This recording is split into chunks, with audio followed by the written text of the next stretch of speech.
로마서 5장 9절 10절 제가 두 구절 말씀 받들어 봉독해 올리도록 하겠습니다. 그러면 이제 우리가 그의 피로 말미암아 의롭다 하심을 받았으니 더욱 그로 말미암아 진노하심에서 구원을 받을 것이니 곧 우리가 원수 되었을 때에 그의 아들의 죽으심으로 말미암아 하나님과 화목하게 되었은즉 화목하게 된 자로서는 더욱 그의 살아나심으로 말미암아 구원을 받을 것이니라. 아멘. 저는 그림에는 문외한입니다. 하지만 요즘은 새로운 지역을 방문하면 그곳의 박물관 혹은 그림 전시회를 가끔 방문합니다. 이런 변화가 저에게 있던 이유는 교제하던 목사님 한 분이 그림에 상당한 조예가 있으셨는데 참 한 사람의 영향력이라는 것이 참 무서운 것 같아요. 이제 그분의 권유로 그림을 보게 되었습니다. 언젠가 컨퍼런스에 참가하기 위해서 필라델피아를 방문한 적이 있는데 그 목사님, 그림에 조예가 있으신 목사님께서 이번에 이 벤고 특별 전시회는 꼭 가야 된다는 거예요. 왜냐하면 화란 바깥에서 열리는 벤고 전시회 중에 이만큼 벤고의 작품이 가장 많이 볼 수 있는 기회는 없다는 거예요. 벤고 이 박물관에서 이제 더 이상 그림을 대여해 주지 않기로 했다고 하면서 마지막으로 열리는 전시회니까 꼭 가서 봐야 된다고. 그래서 우리가 어쩔 수 없이 그때 끌려갔습니다. 그때는 끌려갔습니다. 박물관을 가면서 그림을 감상하는 방법을 가르쳐 주시더라고요. 가장 먼저 화랑의 전시회를 들어가면 가장 첫 번째 걸려있는 그림이 중요하대요. 그림에 대해서 자세히 보고 그림에 대해서 그리고 그 화랑이 그 전시회가 인도하는 그 방향을 따라서 가고 그리고 그림 사이즈에 따라서 또 디스턴스를 두고 봐야 되는 거리가 있더라고요. 그림 사이즈의 2배 거리에서 꼭 그림을 봐야 되고 전시회장을 가다 보면 가끔 그림 앞에 의자가 있는 그림이 있습니다. 그때는 반드시 앉아서 보라는 거예요. 반드시 앉아서 또 그림을 이렇게 바라보면 그림의 그 조명과 함께 보여지는 그 의미가 다를 것이다. 그렇게 권면을 해주셨어요. 저는 뭐 차이가 있을까라고 했는데 그때 벤고 전시의 첫 번째 작품은 요만한 코딱지만한 우리식으로 말하면 코딱지만한 벤고의 해바라기가 딱 걸려 있었고요. 그걸 보다 보니까 그림에 좀 빨려가는 그림이 들더라고요. 가까이 가서 보고 멀리서 보고 또 제일 또 마음에 와닿았던 것은 벤고 작품 중에 알먼드 블라썸이라는 이 그림이 있거든요. 굉장히 큰 그림인데 그 앞에 의자가 놓여 있어 거기 앉아서 또 물끄러미 바라봤더니 뭔가 다른 것 같아요. 그냥 보는 거하고 또 뭔가 다른 것 같아요. 그래서 천천히 호흡하며 그 그림을 즐겼던 기억이 있습니다. 그 전시회에서 또 저를 가장 임프레시브하게 했던 것은 사실 그림이 아니었어요. 정말 너무 평범하게 보이는 나이 드신 한 할머니의 그림을 감상하는 모습이었습니다. 머리에 산뜻한 모자를 쓰셨고요. 화려하지 않은 옷을 입으셨는데 그러나 이 그림 앞에 서서 그 그림을 바라보시는 손에 조그만 수첩을 들고 바라보시는 그 표정이 마치 세상을 다 가진 듯한 그런 표정이었어요. 그 그림 앞에 왜 그런 거 있잖아요. 그렇죠? 뭔가 굉장한 만족한 그 기분이 있을 때 드러나는 그 표정, 그 뚫어져라 정말 바라보는 그 나이 드신 할머니의 모습을 보면서 갑자기 그런 생각이 들더라고요. 야, 나도 좀 저렇게 늙어야 되겠다. 저렇게 늙고 싶다. 그래서 그때 결심했습니다. 나도 그림 보는 공부를 좀 해야 되겠다. 그래서 책 몇 권 읽었습니다. 여러분 지난주에 여러분과 로마서 말씀을 나누면서 우리는 아는 만큼 즐길 수 있다고 말씀을 드렸어요. 인생도 다르지 않습니다. 그림만 그런 것이 아니라 음악도 돈도 마찬가지입니다. 돈도 아는 만큼 여러분이 즐길 수 있고 누릴 수 있습니다. 건강도 아는 만큼 누릴 수 있습니다. 삶을 바라보는 우리의 안목도 아는 만큼 누리고 우리의 삶을 즐거워할 수 있는 거예요. 저는 이런 차원에서 구원도 다르지 않다고 믿습니다. 천하의 어떤 것보다 귀한 하나님의 은혜의 구원을 받고도 그 구원을 누리지 못하고 산다면 그 구원의 의미를 모르고 살아간다면 너무 불쌍한 겁니다.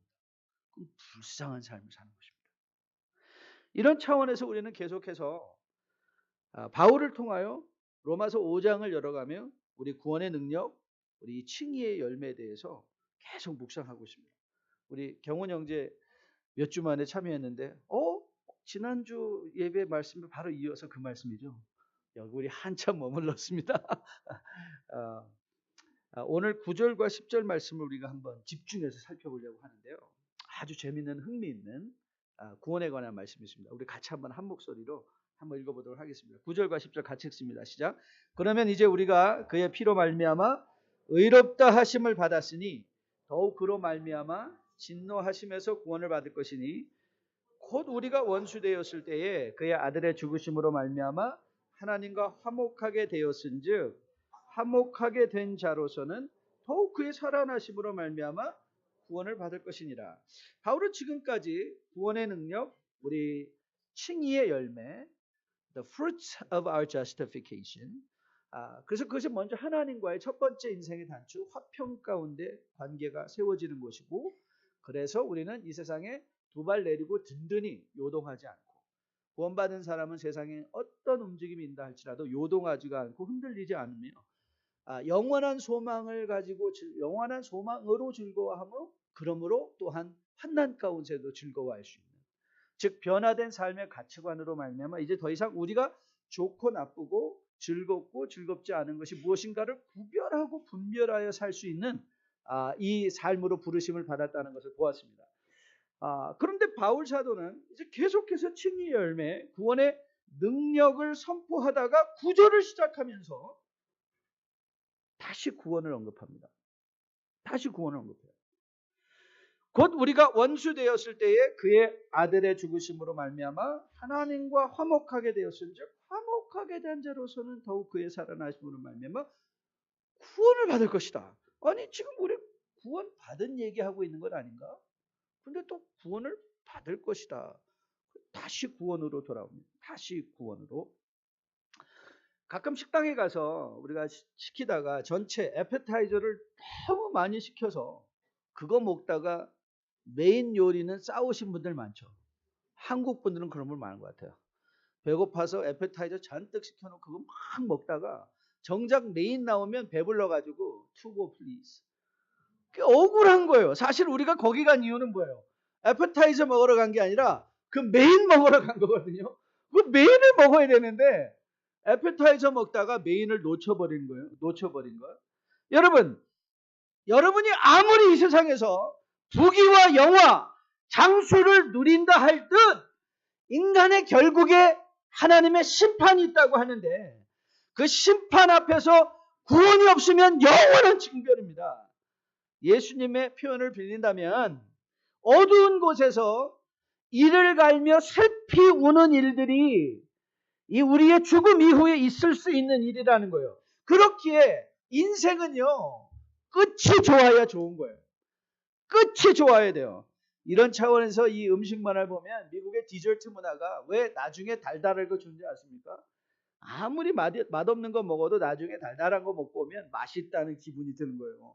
끝을 좋게 해주는 거예요. 이게 다 작전인데 여러분 아셨어요? 그 작전들 다들 식당의 작전. 그래서 꼭 디저트를 먹으라고 하는 거예요.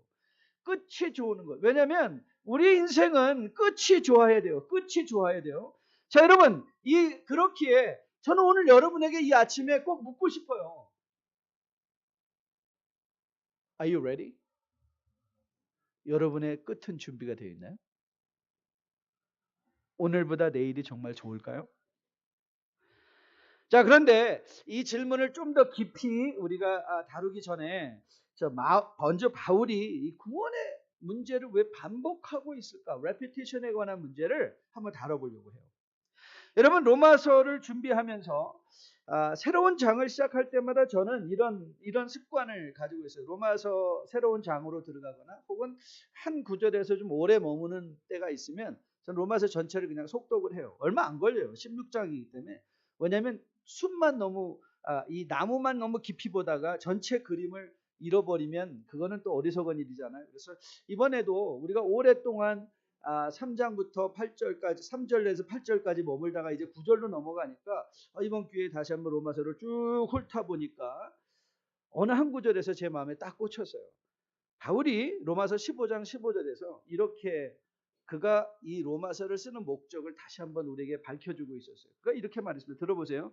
그러므로 내가 너희로 다시 생각나게 하려고 하나님께서 내게 주신 은혜로 말미암아 더욱 담대히 대략 너희에게 썼다. 로마서는요, 바울이 새로운 얘기를 하려고 쓴 게 아닌 거예요. 로마서는 바울이 왜 썼다고요? 다시 생각나게 한다. 너희들이 이미 알고 있는 것을 yet again remind you. 알고 있는 걸 상기시켜 주는 거예요. 상기시켜 주는 것. 그래서 이 로마서는 로마 교우들이 알고 있던 것들을 다시 반복하는 거예요. repetition 하는 거예요. 새로운 것을 add하는 것이 아니라, 여러분, 설교의 기본적 철학은 여러분에게 새로운 것을 전하는 것이 아니라 여러분이 알고 있는 걸 반복해서 생각나게 하는 거예요. 그러니까 여러분 너무 새로운 것들 선호하시면 안 돼요. 아니, 오히려 너무나 새로운 것을 많이 들으면 이렇게 여러분 영적 가드를 딱 올리고 이렇게 오히려 물으셔야 돼요. 내가 지금 알고 있는 복음 얘기해 주세요. 복음 얘기해 주세요. 여러분, 이단들이 뭐라고 자신들을 홍보하죠? 어디 가서 들어보지 못한 것 내가 깨닫게 해주겠습니다. 그러잖아요. 그런 말 들으면요, 주의하셔야 돼요. 뭐 그런 목사 좋다고 새로운 거 성경을 뭐 이상하게 새롭게 푸네, 그런 거는요 일단 의심하고 보셔야 돼요.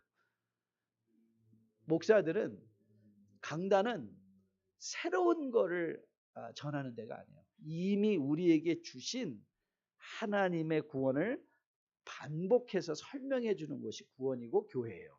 그것이 목사가 마땅히 해야 되는 일이에요. 그렇게 여러분들은 늘 이 복음에 대한 크레이빙이 있어야 돼요. 나 복음 얘기 또 듣고 싶다. 복음 얘기 또 듣고 싶다. 왠지 아세요? 바울이 이렇게 선포했죠. 사도행전 4장에서 베드로와 요한이 이 초대교회에 이 성령 강림 후에 이제 그들이 용기와 담력을 얻어서 담대하게 복음을 선포하면서 그들이 이렇게 선포했어요. 다른 이 예수는 너희 건축자들의 버린 돌로서 집 모퉁이의 머릿돌이 되었느니라. 다른 이로서는 구원을 받을 수 없나니 천하 사람 중에 구원을 받을 만한 다른 이름을 우리에게 주신 일이 없다. 하나님은 천하 사람 중에 우리를 구원하실 다른 이름 주신 적이 없어요. 그러니까 예수 외에, 예수를 통하여 받는 구원 외에 우리를 구원할 수 있는 아무 사람도 없고 아무 종교도 없고 아무 능력도 없어요. 그래서 우리는 항상 이 복음으로 돌아와야 되는 거예요. 복음으로 다시 돌아와야 돼요. 우리가 그리스도 십자가를 통하여 받은 구원으로 다시 돌아와야 돼요. 그래서 그 구원이 도대체 무엇인가? 도대체 하나님은 이 구원에 우리를 어떻게 설명해 주시는가? 우리는 이 구원을 깊이 알아감으로 말미암아 어떻게 이 구원을 누리며 살 수 있을까? 그래서 맨날 애퍼타이저만 먹고 메인은 다 놓쳐버리는 어리석은 인생이 아니라 우리 인생도 애퍼타이저 같은 것들만 평생 쫓아다니다 진짜 중요한 거는 한 번도 먹어보지 못하고 해보지도 못한다면 그것만큼 억울한 일이 어디 있겠습니까? 그래서 우리는 다시 복음이에요. 다시 구원이에요. 그래서 오늘 우리가 설교 제목을 다시 구원으로 잡고 오늘 본문을 이제 깊이 물어보려고 합니다. 묵상해 보려고 합니다. 우리 지난주에 던진 질문 기억하시죠? 사랑이 뭐냐고. 설교 제목이었어요. 사랑이 뭐냐고. 뭐죠? 그래도 눈물의 씨앗 정도는 나오면 박자가 맞지 않겠어요? 예, 사랑은 우리가 사랑에 대해서 우리가 지난주에 공부했잖아요. 그런데 여러분 보세요. 오늘 저는 한번 이렇게 물어보겠습니다. 여러분, 구원이 뭐냐고 물으신다면 여러분 뭐라 대답하시겠어요?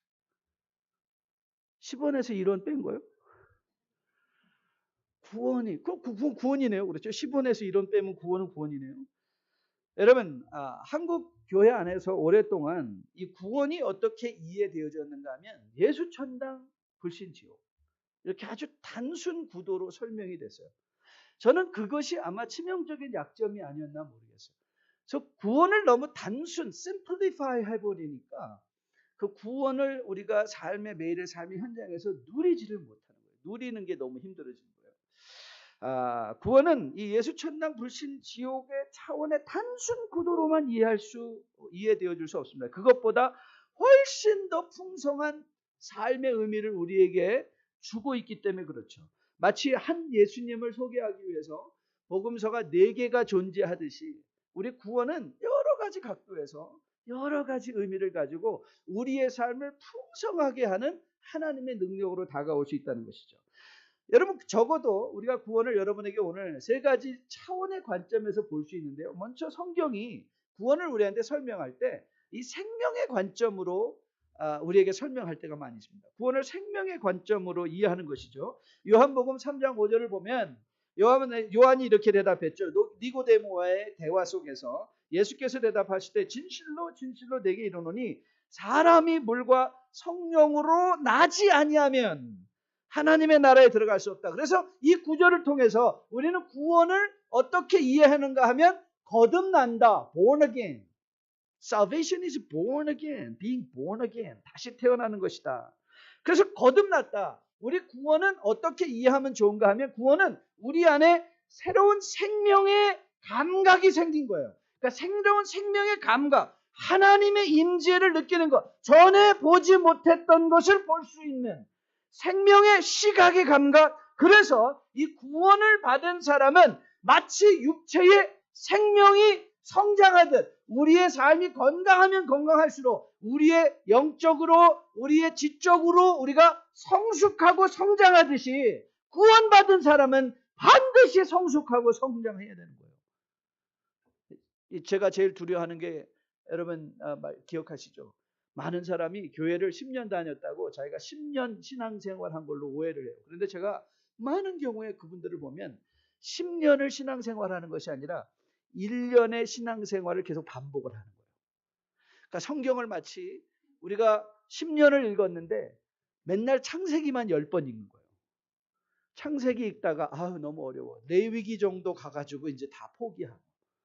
그래서 그러면 여러분 그거는 성경을 읽은 게 아니죠. 그렇죠? 성경은 창세기부터 계시록까지 쭉 읽어가야 그 안에서 몇 년이 흘러가며 역사하신 하나님의 구원의 역사를 보게 되는데 신앙생활하면서 창세기는 10번 읽었는데 계시록까지는 한 번도 가보지 못했다. 그거는 1년의 경험을 계속 반복하는 거지 성장하는 게 아니에요. 그러니까 교회 성전 뜰을 밟고 다녔기 때문에 여러분 1년의 경험을 가지고 성전의 뜰을 10번 반복할 수 있어요. 그러나 그거는 성장과 성숙이 아니에요. 생명, 구원의 특징은 이 생명적인 관점에서 보면 반드시 우리가 하나님을 체감하고 하나님을 보고 하나님을 느끼는 이 하나님의 체감에 있어서 우리는 반드시 변화가 있어야 돼요. 그게 구원의 특징이에요. 그런데 이와 또 한 가지 이 생명의 관점뿐만 아니라 구원은 장소적인 개념으로도 이해될 수 있어요. 장소적인 개념. 주님께서 공생애를 시작하시면서 마태복음 4장 17절에서 이렇게 선포하셨죠. 이때부터 예수께서 비로소 전파하여 이르시되 회개하라. 천국이 가까이 왔다. 우리가 천국 가는 게 아니라고 그랬어요. 구원은 천국 가는 게 아니에요. 천국은 우리에게 오는 거예요. Kingdom of Heaven coming to us. 우리가 가는 게 아니에요. 천국 가는 게 아니라 천국이 우리에게 와요. 하나님이 예수님이 천국을 우리 가운데 왔다. The kingdom of God is at hand. 너희 손 안에. 그래서 구원을 받는다는 건 우리가 하나님 나라로 들어가는 거예요. 하나님의 나라. 그래서 하나님의 나라에 들어갔다는 것, 우리가 이미와 아직에 낀 세대를 산다고 그랬어요. 우리가 이미 하나님 나라에 들어갔지만 아직 완성되지 않았다. 그런데 우리는 마치 우리가 일기예보를 보다 보면 우리 콜로라도가 지금 남쪽에서 몰려오는 엄청난 이 폭풍의 영향권 아래 들어가 있습니다. 그래서 날씨가 지난 몇 주 동안 꾸물꾸물하고 눈이 왔습니다. 그러니까 우리가 지금 거대한 이 기압의 영향권 안에 들어가는 것처럼 우리가 구원을 받았다라는 것의 의미가 뭔가? 구원을 받았다는 것은 우리가 이제는 kingdom, king's domain, 하나님의 영향권 아래 들어가 있는 거예요. 그러니까 우리의 살아가는 삶이 하나님의 영향권 아래서 움직이는 것, 그게 구원이에요. 그러니까 장소적으로 세상에서부터 이제는 우리는 불러냄을 당하여 하나님 나라의 영향권으로 들어갔어요. 그래서 바울이 이렇게 선포했죠. 그러나 우리의 시민권은 하늘에 있는지라.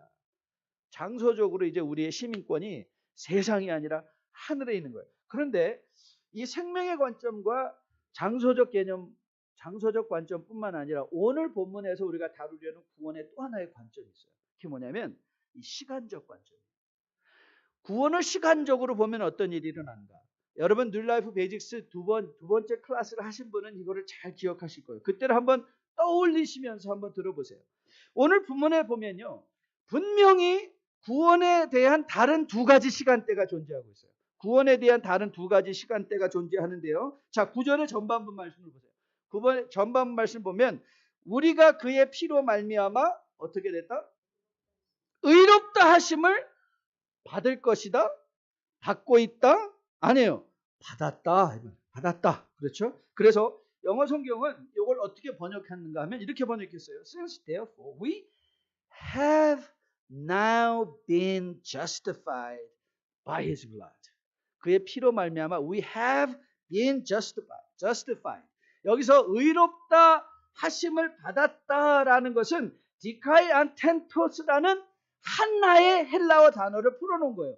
헬라어 단어는 그 단어 하나에 시제와 모든 의미가 있기 때문에 때로는 영어로나 한국말로는 한마디의 말로 설명할 수가 없어요. 그걸 시제로 인해서 그래서 영어 성경은 have been justified.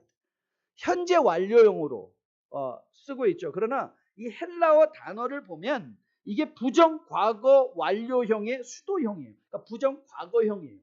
그러니까 우리가 의롭다 하심을 받은 것은 이미 우리가 의롭다 하여 이 의롭다 하심은 곧 성경에서 구원받았다는 것과 다 같은 말이거든요. 같은 말을 다르게 하는 거예요. 그런데 거기서 말이죠. 지금 우리가 의롭다 하심을 받은 이 칭의를 의미하고 있는데 그런데 거기서 멈추지 않아요. 9절 후반부를 한번 보세요.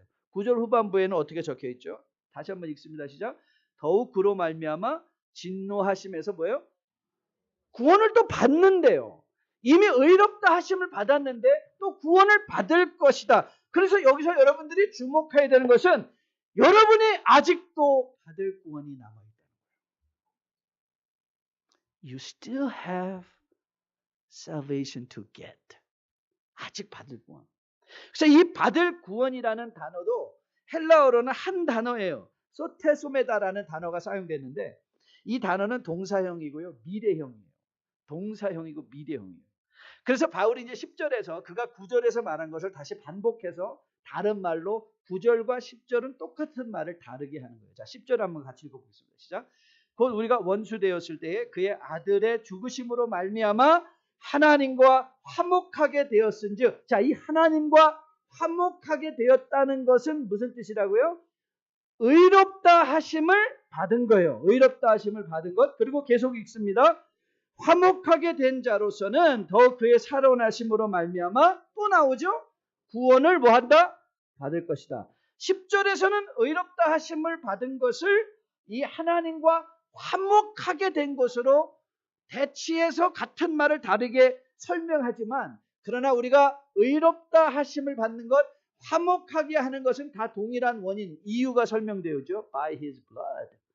그리스도의 죽으심으로 예수님으로 말미암아 이 분명한 복음이 선포되고요. 그러면서 우리가 받을 구원이 그리스도의 살아나심으로 말미암아 받을 구원이 있다. 이 살아나심으로 말미암아 받을 구원의 의미가 뭔가? 우리가 장차 하나님과 동참할 영화를 가리다. 영광의 자리. 그리스도의 재림과 함께 들어설 영광의 자리. 시간적 관점으로 우리가 구원을 본다면 우리에게 받은 구원이 있고 받을 구원이 있다면 그러면 또 뭐가 있어요? 받고 있는 구원이 있겠구나. 현재 시간이 있잖아요. 현재 시간. 우리가 이 받고 있는 구원을 뭐라고 설명했어요? Being sanctified. 거룩해지는 것. 그리스도의 장성한 분량에까지 자라가는 것. 이미 already kingdom is here. 예수님의 하나님의 나라가 이미 우리 가운데 와 있는데 아직 완성되지 않은 이 낀 세대 속에서 하나님이 우리로 하여금 의도하신 바가 뭐예요? 이 낀 세대, 광야와 같은 이 세상을 살아가면서 여러분과 저가 이렇게 저렇게 하나님의 다루심을 통하여 그리스도의 장성한 분량에까지 자라가 하나님의 영광의 자리에 합당하게 설 수 있도록 오늘을 살게 하시는 힘. 그게 뭐예요? 그게 성화. 오늘 받는 구원이라는 거예요. 오늘 받는 구원. 저는 여러분과 저에게 이런 구원의 풍성한 그림이 그려져 있기를 주님의 이름으로 축복드립니다. 받은 구원만 갖고 늘 하는 것 옛날에 받은 은혜만 갖고 그거 몇십 년 동안 나 구원받았다는 것만 갖고 되씹는 것이 아니라 오늘 받은 구원은 생각하지도 않고 받을 것만 생각하고 늘 두려움과 떨림에 살아가는 자들이 아니라 이미 받은 구원이 있고 받을 구원이 있기에 지금 받고 있는 구원 속에서 담대하게 세상을 바라보며 주님과 함께 동행하며 이 구원의 풍성한 삶을 살아내는 우리 뉴라이프의 복된 백성들 다 될 수 있도록 주님의 이름으로 축복드립니다. 그러면 이런 성경 이런 구원을 다양한 각도에서 이해할 때 우리에게 주어지는 삶의 유익이 뭐냐? 이 삶의 유익이 있습니다. 이 구원을 이렇게 풍성한 그림으로 이해하기 시작하면 우리의 삶에 어떤 변화가 생기는가? 가장 먼저는요, 이 종말론적인 가치관이 우리에게 생기기 시작합니다. 그러니까 우리 가치관이 변하는 거예요. 종말론적으로. 자, 보세요. 이 말은 무슨 의미인가 하면 무엇이 우선이고 무엇이 나중인지를 스스로 판단할 수 있는 이 받을 구원, 받은 구원, 받고 있는 구원에 대한 확실한 이해를 갖고 있는 성도는 모든 것을 무엇에 초점을 맞추어서 인생의 우선순위가 정해진다고요? 받을 구원에 초점이 맞춰진다. 받을 구원에 초점이 맞춰져요. 여러분 주님께서 마태복음 16장에서 이렇게 경고하셨습니다. 만일 사람이 온 천하를 얻고도 제 목숨을 잃으면 무엇이 유익하리요? 사람이 무엇을 주고 제 목숨과 바꾸겠느냐? 이태리에 가면 저도 아직 못 가봤지만 밀라노 성당에 이 레오나르도 다빈치의 최후의 만찬의 그림이 거기 있습니다. 그 그림과 관련하여 아주 이런 재미있는 실화가 전해져 내려오고 있는데요. 다빈치가 이 그림을 완성하는데 걸린 시간이 6년이래요. 6년 동안 그 그림을 잘 완성한 후에 마지막 공개하기 전에 이제 아주 친한 친구를 불러다가 그림의 평을 부탁했다고 합니다. 그림을 본 친구가 너무 놀랬죠. 야, 이거는 이제 역사의 길이 남을 만한 상상하지 못할 대작이다. 그런데 이 친구가 특별히 놀랬던 건 뭐냐면 이 주님의 손에 들려있던 이 은잔의 너무나 생생한 표현이었어요. 이 은잔이 정말 진짜보다 더 좋은 은잔처럼 너무 생생하게 보이며 이 다빈치에게 그렇게 말했다. 이야, 그림이 좋은데 저 은잔은 정말 놀랍다. 그런데 다빈치가 즉시 그 말을 듣고 그 은잔을 지워버렸다고 합니다. 왜냐하면 그가 이렇게 말했다고 해요.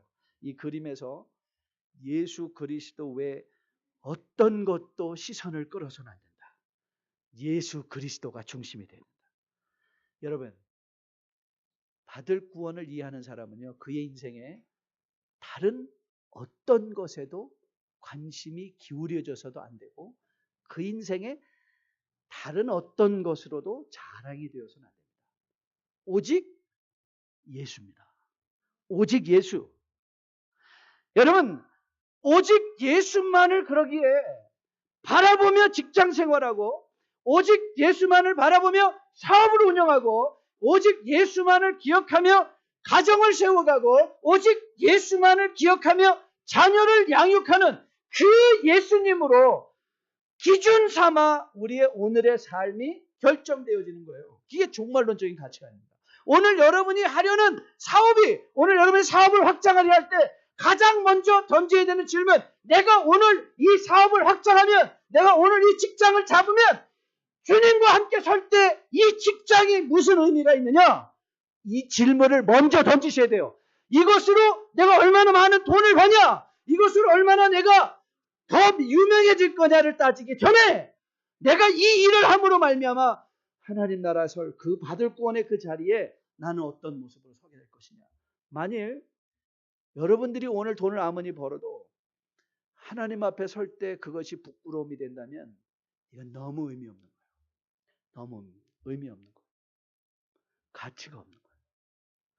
그렇게 이 구원의 풍성한 그림을 가지고 있는 사람들은 이 구원에 대한 온전한 질문을 던져요. 우리 인생의 온전한 질문을 던져요. 여러분이 건강하기 원한다면 나는 왜 건강하기 원하는가? 내가 나가 건강함으로 말미암아 주님 앞에 섰을 때 나는 어떤 모습으로 설 것인가? 겨우 건강해서 세계 일주나 다니고 무슨 골프나 치러 다니고 즐겁게 놀러 다니면서 그래 건강해서 놀러 다니기 너무 좋아요. 건강해서 뭐 하기 좋아요. 그런데 그 건강이 주님 옆에 섰을 때에 무슨 의미가 있을 것이냐. 건강하기에 이웃을 사랑하고 건강하기에 이웃을 섬길 수 있고 건강하기에 교회 와서 남을 위하여 의자라도 하나 펼쳐놓을 수 있고 그들을 섬길 수 있는 그 건강이 그 종말론적인 가치에 사로잡혀 쓰이지 않는다면 건강한 것만큼 불행한 거란 말이에요. 종말론적인 가치관. 저는 여러분과 저가 이 종말론적인 가치관으로 마음에 분명히 세워져 있게 되기를 주님의 이름으로 축복드립니다. 박승배 선교사님 가정도 젊죠. 저보다는 젊으니까. 이때 캄보디아에 가는 이유가 저는 그런 종말론적인 가치관에 사로잡혀 가는 것이라고 저는 확실한 것입니다. 오늘의 시간을 주님 앞에 드리는 거죠. 두 번째 변화. 종말론적인 가치관과 더불어 이 받을 구원의 분명한 그림이 그려져 있는 사람은요. 사람들의 칭송, 사람들의 칭찬, 사람들의 비난에 별로 신경 쓰지 않습니다. 인간 관계가 자유로워집니다. 인간 관계. 이 종말론적인 구원의 가치가 딱 세워져 있는 사람은요. 인간 관계가 아주 자유로워져요. 갈라디아서 1장 10절에서 복음에 관해서 바울이 갈라디아 교회 교우들에게 이렇게 선포했습니다. 이제 내가 사람들에게 좋게 하랴 하나님께 좋게 하랴 사람들에게 기쁨을 구하랴 내가 지금까지 사람들의 기쁨을 구하였다면 그리스도의 종이 아니다. 이 선언은 바울이 갈라디아 교회 교우들이 거짓 교사들의 유혹에 휩쓸려 다른 복음을 향하여 떠나는 것을 보며 그들에게 분명한 복음을 선포하고 자기는 나는 이제 더 이상 사람의 귀를 즐겁게 하는 얘기 하지 않는다. 이게 바울의 선언이에요. 내가 지금 이제 와서 무슨 더 유명해지려고 사람 듣기 좋은 복음을 전하겠느냐? No! 생명을 전하는 복음을 전하겠다. 바울은 그렇기에 사람들의 유명과 사람들의 인기와 사람들의 호응에 흔들리지 않는 인간관계의 자유함이 있었어요. 인간관계의 자유함. 여러분 그런 분들이 있죠. 누구에게 무슨 크리티시즘 한번 받으면 못 견디는 거. 반드시 복수해야 되는 거. 그렇죠. 말 한마디 들으면 그리고 인간관계들 너무 무서워하는 사람도 있죠. 누가 이 말 할까? 누가 저 말 할까? 누가 보고 있나? 보고 있지 않나? 여러분 종말론적인 이 가치관에 우리가 그리스도의 받을 구원에 이 딱 내 마음이 딱 잡혀져 있으면요. 자유해져요. 세상이 나를 어떻게 보는가가 중요하지 않아요. 하나님이 나를 어떻게 볼까가 더 중요해요. 하나님이 어떻게 나를 볼까? 여러분에게 이런 자유가 있습니까? 여러분들이 집을 사도 여러분들이 옷을 입어도 여러분 누구를 위해서 옷을 입나? 오늘도 거울 보면서 오늘 갔더니 이거 보고 우리 김 집사가 좋다고 하겠지? 집을 사면서도 이거 내가 이제 보란 듯이 떳떳하게 사람들이 나를 좀 알아주겠지? 누굴 위하여 집을 삽니까? 누굴 위하여 옷을 입습니까? 누굴 위하여 가방을 사십니까? 여러분 정말 가방 누굴 위해서 사십니까? 가방이 편리하고 정말 이거 많이 들어가는 걸 사시는 것이 아니라 이거 들고 다니면 누가 볼까? 그래서 맨날 골치 아프다고 이거 보여줘. 골치 아프. 그래서 교회 골치 아픈 분들 많죠. 맨날 와서 골치 아프다고 보여줘. 알을 보여줘야 되니까. 여러분 그리스도의 살아나심과 함께 받을 구원 영화에 초점을 맞추는 사람들의 자유는요. 인간의 평가에 일희일비하는 삶을 살지 않습니다. 다만 십자가 표대에 관점을 딱 맞추고 받을 구원에 집중하며 오늘 현실에 최선을 다하는 거죠. 오늘 현실에 최선을 다합니다. 여러분 요즘에 이제 아이들 대학이 다 거의 결정될 때이죠. 여러분 부모님들의 소망이 뭐예요? 아이들 좋은 대학 가서 좋은 인성과 필요한 기술을 습득해서 좋은 직장 잡고 사회에 공헌하는 삶을 살아가는 것 아닙니까? 여러분들에게 좋은 대학은 어떤 대학입니까? 좋은 대학, 이 좋은 대학은요, 제가 공부를 이제 시샘말로 한다면 공부 빡시게 시키는 데가 좋은 대학이죠. 그렇죠? 아니에요? 저는 여태까지 저한테 와가지고 목사님 우리 아이가 너무 좋은 대학에 들어갔어요. 거기 파티 일이래요. 미국에서. 그런 부모 못 만나봤어요. 부모들은요, 어떻게 해서든지 애들 공부 힘들게 하는데 보내려고 해요. 왜요? 공부 힘들게 하는데 가야 미래의 영화가 보장되더란 말이죠. 여러분, 이 땅에서 우리가 힘들게 사는 거 너무 두려워하지 마세요.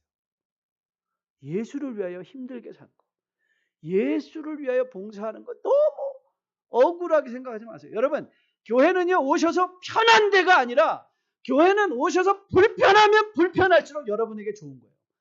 교회 와서 힘들고 교회 떠날 때 야 이거 뭐 직장 가는 것보다 더 힘드네. 복이 쓰라 복이 쓰라. 여러분 좋은 대학에 좋은 교회에 오신 거예요. 그런 기회가 있다는 것. 여러분의 종말의 축복을 위하여 헌신할 수 있고 종말의 축복을 위하여 여러분 영광을 위하여 일할 수 있고 마치 우리 자녀들에게 가액 공부까지 시키면서 그 어렵게 공부하는 대학을 보내려고 애쓰는 부모의 마음이 뭐예요? 여러분 목사들이요 여러분들을 편하게 해주고 싶은 게 목표가 아니에요. 저는 편하게 신앙생활 하시는 분 보면요 너무너무 가슴이 찢어져요.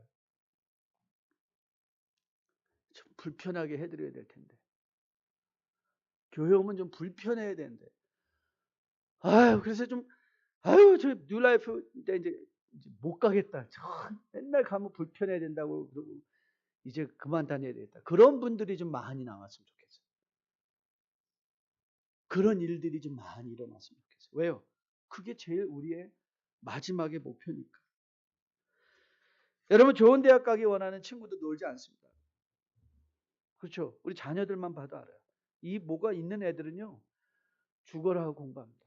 제가 오늘 신문을 보면서 왔는데 이 문재인 씨에 관해서 제가 또 문재인 대통령에 대해서 새로운 것을 많이 배우고 그런 얘기가 이전에 안 나오고 이제도 많이 나오고 있더라고요. 사법고시 할 때 친구가 찾아왔는데 친구가 찾아와서 그분에게 술을 그게 더 잘 마시시네요. 술을 엄청 마시고 그런데 새벽 4시 이 친구 둘 다 가서 뻗었는데 새벽 4시에 반에 딱 이 친구가 일어나 보니까 문재인 대통령이 공부하고 있더라는 거예요. 그래서 아니 몇 시냐? 그랬더니 4시 반이야. 그리고 나중에 봤더니 그 사법고시를 준비할 때 엉덩이에 굳은 살, 허벅지에 굳은 살이 베이도록 공부를 하셨대요. 그러니까 저는 그런 생각을 해서 한 사람이 저기에 올라가는 것 만약에 대통령이 영화로운 것이라면 저분은 영화로운 자리에 올라가기 위해서 엄청난 헌신과 노력을 했구나. 제가 다시 한번 그분의 삶을 재조명하면서 그분의 글을 읽어보려고 해요. 이분은 어떻게 그 자리까지 갔나 한번 좀 배워보려고. 그리고 보았더니 거기에 올라간 사람들은 오늘 고생하지 않은 사람들이 없더라고요. 오늘 힘들게 살지 않은 사람들이 없어요. 좋은 대학 들어간 아이들 치고 고등학교 때 제대로 논 친구들이 없더라고요. 세상적으로. 그런데 자기들을 식으로는 즐거워한 거죠.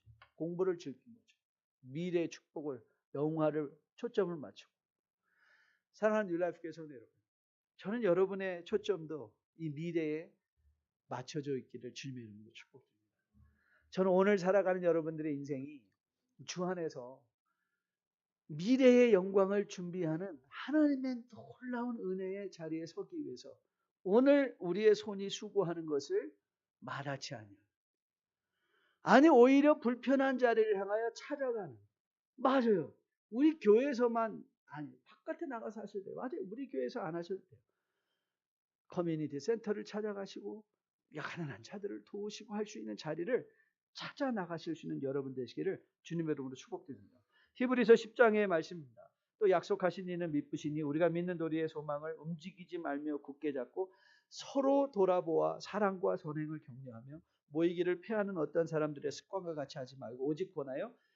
그날이 가까움을 볼수록 더욱 그리하자. 이 그날이 어떤 날이에요? 그리스도의 재림과 함께 우리가 그의 우편에 설 그날 아니에요. 그날. 그때까지 뭐 하라고요? 선행과 사랑을 서로 격려하여 더 열심히 감사하십니다.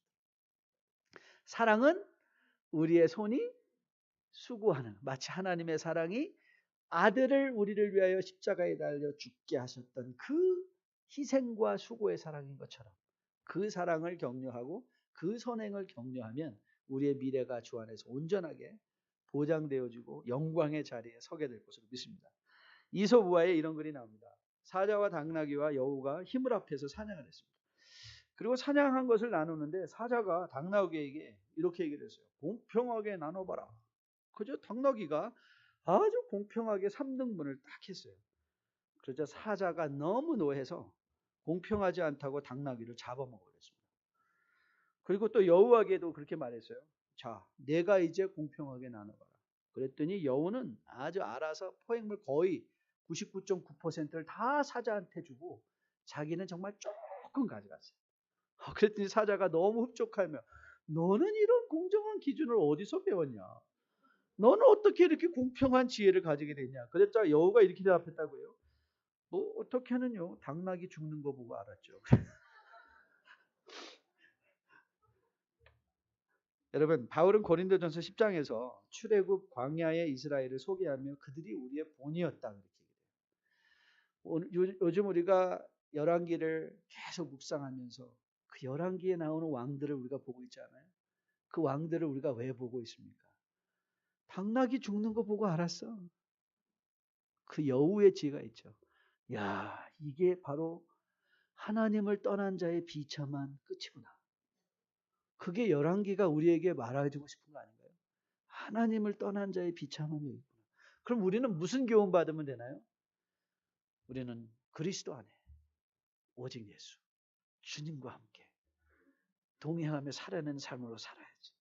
여러분, 받을 구원에 확실한 소망을 두었던 바울이 빌립보서에서 이렇게 고백했습니다. 형제들아, 나는 아직 내가 잡은 줄로 여기지 아니하며 오직 한 일 뒤에 있는 건 잊어버리고 앞에 있는 것을 잡으려고 표대를 향하여 그리스도 예수 안에서 하나님이 위에서 부르신 본의 상을 위하여 달려가느라. 그러므로 누구든지 우리 온전히 이룬 자들은 이렇게 생각할지니 만일 어떤 일에 너희가 달리 생각하면 하나님이 이것도 너에게 나타나시리라. 오직 우리가 어디까지 이르렀든지 그대로 행할 것이다. 바울이 고린도전서 9장 27절에서 그가 이렇게 얘기합니다. 내가 내 몸을 쳐서 복종하게 하면 내가 남에게 전파한 후에 자신이 도리어 버림을 당할까 두려워함이라. 미래의 영광에 분명한 초점이 잡혀있다. 바울의 분명한 선언이라고 믿습니다. 저는 이 바울의 선언이 여러분의 선언이고 저의 선언이 될 수 있기를 주님의 이름으로 축복드립니다. 받을 구원, 우리가 아직도 받아야 되는 그 영화의 구원에 초점을 맞추시고 오늘 일주일의 삶의 현장 속에서 여러분들이 이 질문, 내가 오늘 내리려는 이 결정이 주님 다시 만나는 날 어떤 의미가 있는가? 이 질문을 던지시면서 포기할 거 포기하시고 버릴 거 버리시고 취할 거 취하시는 가운데 주님이 만나는 그날 기쁨과 감사로 만나실 수 있는 여러분과 저 될 수 있기를 주님의 이름으로 축복드립니다.